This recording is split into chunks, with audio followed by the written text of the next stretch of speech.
नमस्कार। आज हम लोग पढ़ेंगे एग्रीकल्चर प्रैक्टिस का अगला पार्ट।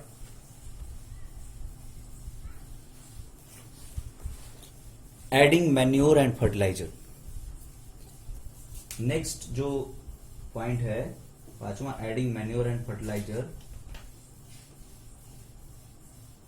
और चौथा है एडिंग मैन्योर एंड तीसरा है प्रिपरेशन ऑफ सॉइल, फिर सोइंग, फिर एडिंग मैन्योर एंड फर्टिलाइजर। एक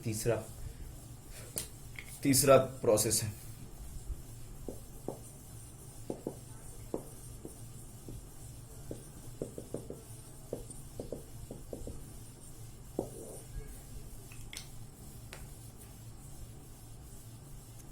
एडिंग मैन्योर एंड फर्टिलाइजर। तो मैन्योर क्या होते हैं और फर्टिलाइजर क्या होते हैं? मैन्योर मतलब होता है खाद, जो गांव में आप देखे होंगे खेतों में बनाया जाता है ना। फर्टिलाइजर मतलब भी खाद ही होता है, लेकिन फर्टिलाइजर जो होता है केमिकल से बनाया जाता है। और मैन्योर जो है ये गांव में बनाया जाता है, खेतों में, है ना।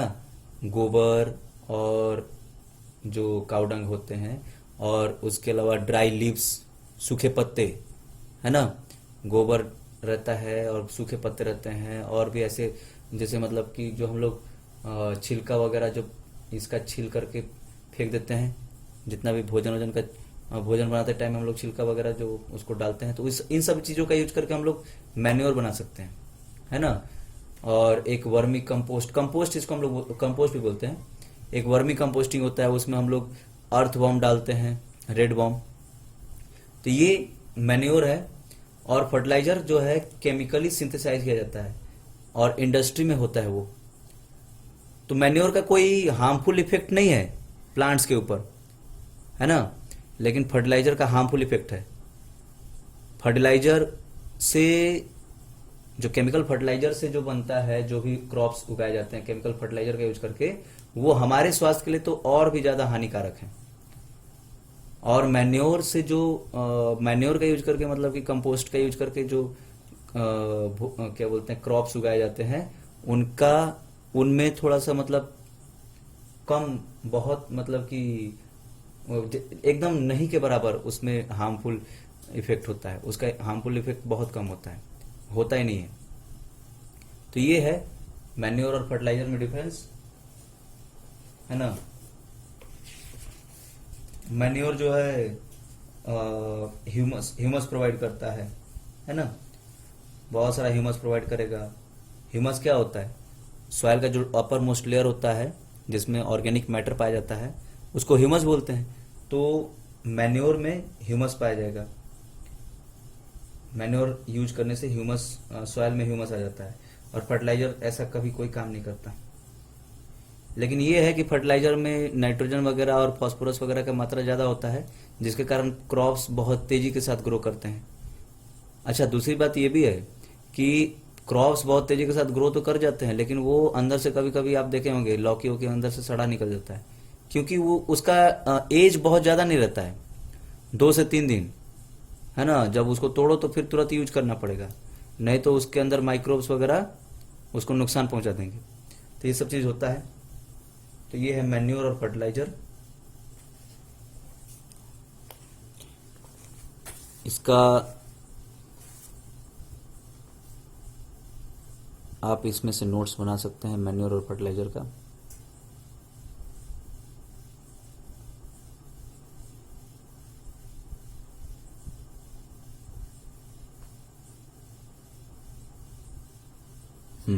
ये रहा मैन्योर और फर्टिलाइजर में डिफरेंस। अगला प्रोसेस है इरिगेशन। इरिगेशन में क्या होता है?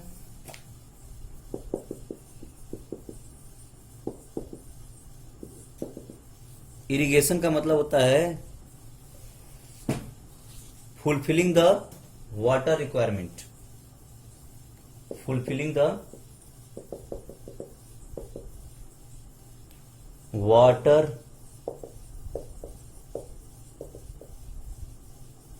Requirement water requirement of crops, है ना, बाय ह्यूमन मेथड, है ना। आर्टिफिशियली उसके वाटर रिक्वायरमेंट को हम लोग, जो क्रॉप के वाटर रिक्वायरमेंट को फुलफिल करते हैं ना, उसको बोलते हैं इरिगेशन। इरिगेशन के सोर्सेस क्या क्या हैं? रिवर है, पॉन्ड है, लेक है ना। रिवर है, पॉन्ड है, लेक है, ठीक है, वेल है, ठीक है, ट्यूबवेल है। वेल और ट्यूबवेल मतलब वेल में ट्यूबवेल फिट किया जाता है, जो बोरिंग वगैरह फिट करते हैं, वेल कुएं के अंदर में ही करते हैं। तो ये सब उसके सोर्स हो गए। नदी से पानी आता है, सोर्स मतलब कहाँ कहाँ से पानी आ सकता है? नदी से आता है, तालाब से आता है, झील से आता है ना, कुएं से आता है। तो ये सब उसके सोर्सेस हो गए। अब इसके मोड्स दो हैं। पहले पुराने जमाने में जो मोड्स चलते थे उसको बोलते हैं ट्रेडिशनल मोड्स, है ना। और आज जो चलता है वो मॉडर्न हो गया, ठीक है। ट्रेडिशनल मोड्स में जानते हैं रेहट वगैरह आप देखने होंगे। रेहट पहले यूज किए जाते थे, है ना। रेहट हो गया, चरस हो गया, ठीक है। तो ये सब चीज ट्रेडिशनल मोड्स, उसमें रेहट में ऐसे बैल लगा रहता था। इसका हम डायग्राम दिखा देते हैं। ये हो गया ढेकली, ये सब सारे के सारे ट्रेडिशनल मोड्स। ये है मोट, ये मोट है ना। इसके बाद है ये चेन पंप, चेन लगा रहता है उसमें, और ऐसे एक बाल्टी है ना, उसी चेन चलेगा, है ना, चेन चलेगा, और ये बाल्टी नीचे से पानी उठा करके फिर इधर कुएं से पानी उठा करके फिर उधर आगे गिरा देगा। और ये ढेकली है, ढेकली भी उसी तरह है, जैसे सीसॉ होता है ना, वैसे ही सीसॉ की तरह होता है ये, ठीक है, सीसॉ की तरह। इधर इसमें इसे पत्थर पीछे बंधा हुआ है ना, पत्थर नीचे ऐसे आएगा तो ऊपर वो पानी खींच लेगा, वो पानी को ऐसे ऐसे आगे बहा दिया जाएगा, खेतों में चला जाएगा। फिर उस पत्थर को फिर ऊपर ऐसे करते हैं तो बाल्टी जो है नीचे चल जाएगा कुएं के अंदर। और ये है रेहट, वो जैसा ढेकली था वैसा ही रेहट भी है, लेकिन इसमें बहुत सारे बाल्टियां लगी रहती हैं। और ये जो बैल है गोल गोल घूमता है, और वो जो उस बड़ा सा चक्री है ना, वो चक्री ऐसे ऐसे गोल गोल घूमता है, और फिर पानी कुएं से निकाल करके बाहर करता है। तो ये हो गया। तो ट्रेडिशनल मोड्स में रेहट हो गया, ढेकली हो गया, मोट हो गया, चेन पंप हो गया, ये सब। और मॉडर्न मेथड्स में स्प्रिंकलर मेथड हो गया, है ना, ड्रिप ड्रॉप हो गया, ये सब, ठीक है।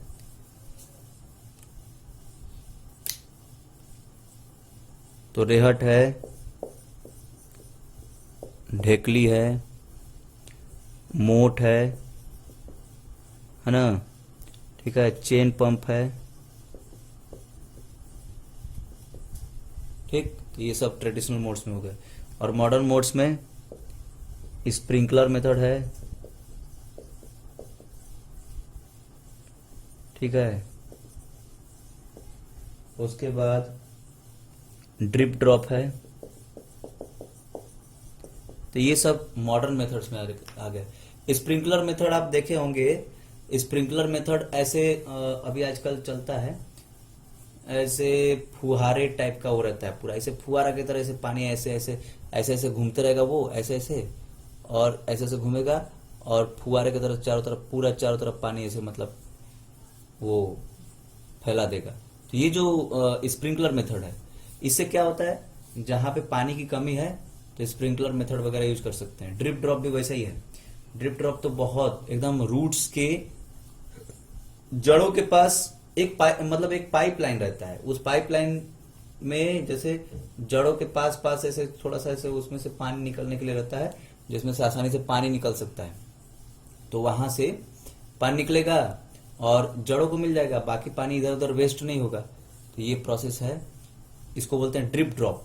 तो ड्रिप ड्रॉप जो है राजस्थान वगैरह में, स्प्रिंकलर मेथड भी ये एमपी वगैरह में, राजस्थान में ज़्यादा यूज होता है क्योंकि उसमें पानी कम खर्च होता है और बहुत सारे जगहों पे मतलब कि सभी क्रॉप्स को लगभग आराम से मिल जाता है। तो ये है इरिगेशन। फिर अगला प्रोसेस है, इरिगेशन हो गया, सब कुछ हो गया। अब एक चीज है कि उसको protection from weeds, protection from मतलब प्रोटेक्शन ऑफ क्रॉप्स, क्रॉप्स को प्रोटेक्ट करना। ठीक है, अगला प्रोसेस है क्रॉप प्रोटेक्शन। क्रॉप को प्रोटेक्ट कैसे करेंगे? तो क्रॉप को प्रोटेक्ट करने के लिए क्रॉप को नुकसान पहले हम लोग देखते हैं कि क्रॉप को नुकसान किन किन चीजों से है। तो सबसे पहला होते हैं वीड्स। वीड्स क्या होते हैं? वीड्स अनवांटेड प्लांट होते हैं।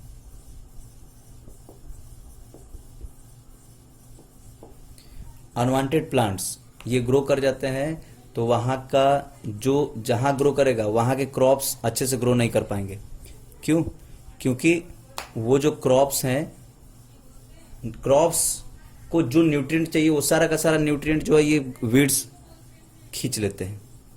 वीड्स उसको सक कर लेगा, सारा न्यूट्रिएंट को वही सक करके फिर मतलब कि वो ले लेगा, एब्जॉर्ब कर लेगा और वो खुद बढ़ते जाएगा और वो जो क्रॉप जो है वो अच्छे से नहीं बढ़ पाएगा। इसलिए ये अनवांटेड प्लांट्स को हटाना बहुत जरूरी है। ठीक है, अनवांटेड प्लांट्स को हटाने के लिए हमको क्या करना पड़ेगा? या तो हाथ से हटा दिया जाता है या फिर इसके लिए यूज किया जाता है वीडीसाइड्स।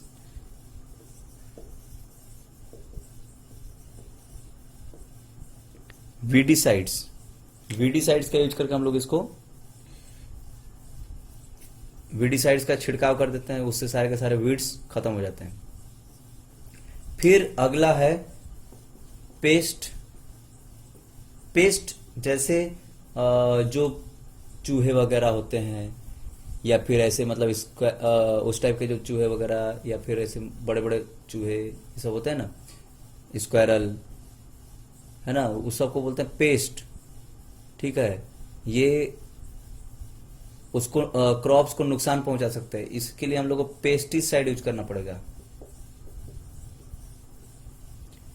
फिर वर्म्स हैं, है ना, मतलब फंजाई है, इसके लिए फंजाइसाइड, फंगीसाइड। ठीक है, फंगीसाइड। तो ये सब से मतलब बचाने के लिए हमको, इन सब से बचाने के लिए हमको ये सब सारे के सारे जर्म से बचाने के लिए जर्मिसाइड। ठीक है, फिर उसके बाद आपका ये पेस्टिसाइड हो गया, फंजीसाइड हो गया, जर्मिसाइड हो गया, वर्म से बचाने के वर्मीसाइड, यही सब तो है। ये सारे के सारे केमिकल्स हैं। लेकिन केमिकल्स वीड्स को हाथों से हटाने में ज़्यादा मतलब बेहतर है, क्योंकि उससे क्या होगा, केमिकल का ज़्यादा छिड़काव नहीं करना पड़ेगा, है ना, क्योंकि वीड्स तो बहुत ज़्यादा ग्रो करते हैं, है ना। तो पहले ही मतलब अगर हम लोग खेतों में अच्छे से, अगर जो स्टार्टिंग में जो हम लोग प्लफिंग वगैरह करने का वो पढ़े थे, प्लफिंग के बाद हैरोइंग, अगर अच्छे से हैरोइंग और प्लफिंग ये सब हो गया तो वीड्स वगैरह ग्रो ज़्यादा नहीं कर पाएंगे, वीड्स वगैरह नहीं ज़्यादा ग्रो कर पाएंगे। तो ये हो गया आपका प्रोटेक्शन ऑफ क्रॉप्स। फिर अगला है हार्वेस्टिंग। अब हार्वेस्टिंग क्या है यही बता दिया जाता है।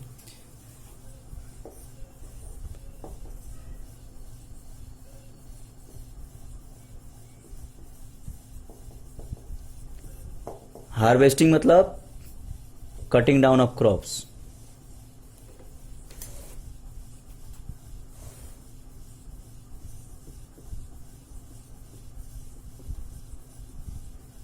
Cutting down of crops, crops को कट करना। तो इसके लिए हम लोग सिकल का यूज करते हैं।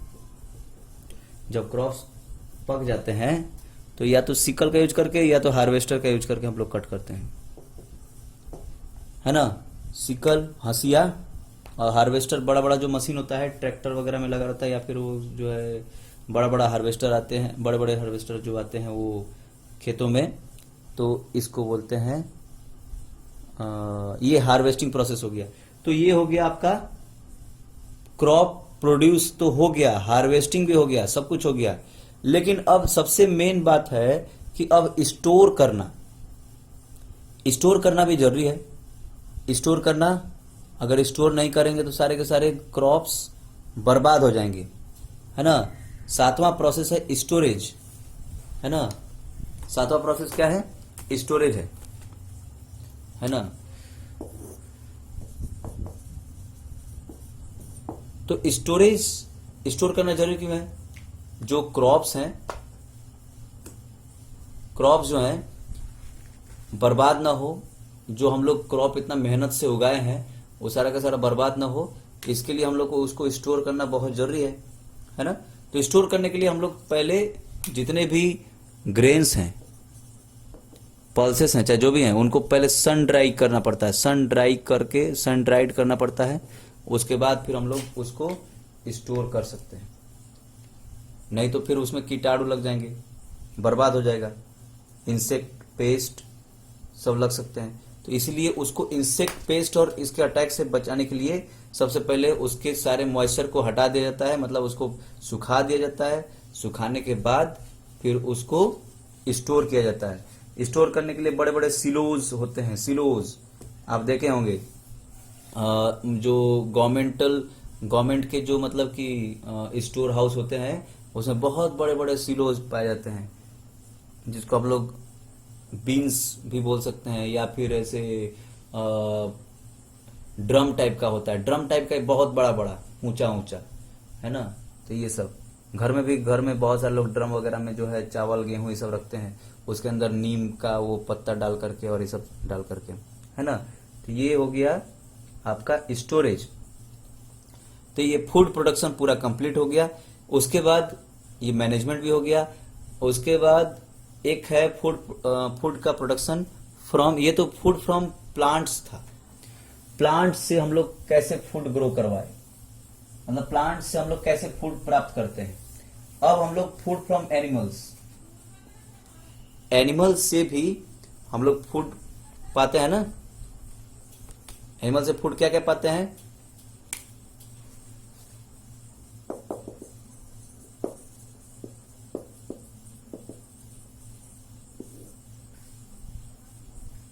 सबसे पहला डेयरिंग, डेयरिंग मतलब जितने भी डेयरी एनिमल्स हैं, डेयरी एनिमल्स को पालना, उसको बोलते हैं डेयरिंग, है ना। इससे हमको मिल्क मिलता है और मिल्क प्रोडक्ट मिलेगा, है ना। मतलब मिल्क मिलेगा तो उससे तो बहुत सारे प्रोडक्ट तो बना ही लेंगे। डेयरिंग, डेयरिंग मतलब कि जो दूध देने वाले, जितने भी दूध देने वाले जानवर हैं, जैसे काऊ, बुफेलो, इन सबको पालना, पशुपालन करना इनका, तो इसको बोलेंगे डेयरिंग। अगला है एपीकल्चर। एपीकल्चर में क्या होता है? हनी बी को जो हम लोग पालते हैं ना, उससे हमको हनी मिलता है। हनी बी को पालते हैं तो उससे हम लोग हनी, उससे हम लोग एकत्र कर सकते हैं, तो उसको पालना, उसको बोलेंगे एपीकल्चर। तीसरा है पोल्ट्री। पोल्ट्री में हैन को पाला जाता है, मुर्गी, डक, इन सबको पाला जाता है ना। चौथा है पिसीकल्चर। पिसीकल्चर या फिशिकल्चर भी बोलते हैं, है ना, ठीक है। तो ये पिसीकल्चर में क्या होता है? इसमें हम लोग फिश का पालन करते हैं, मछली पालन, इसको बोलते हैं पिसीकल्चर। तो ये एनिमल से मिल्क प्रोडक्ट वाले, जो मतलब मिल्क पाने के लिए, दूध पाने के लिए जो है काऊ बुफेलो को पालन करते हैं, तो उसका बोलते हैं डेयरिंग। और हनी बी का पालन करेंगे तो एपीकल्चर, और हेन का पालन करेंगे तो पोल्ट्री, और फिश का पालन करेंगे तो पिसीकल्चर। ये एनिमल से मिलता है भोजन। ठीक है, तो ये हो गया आपका chapter complete, first chapter complete. इसके बाद आप जो है इसके एक्सरसाइज के क्वेश्चंस आप करिएगा। धन्यवाद, नमस्कार।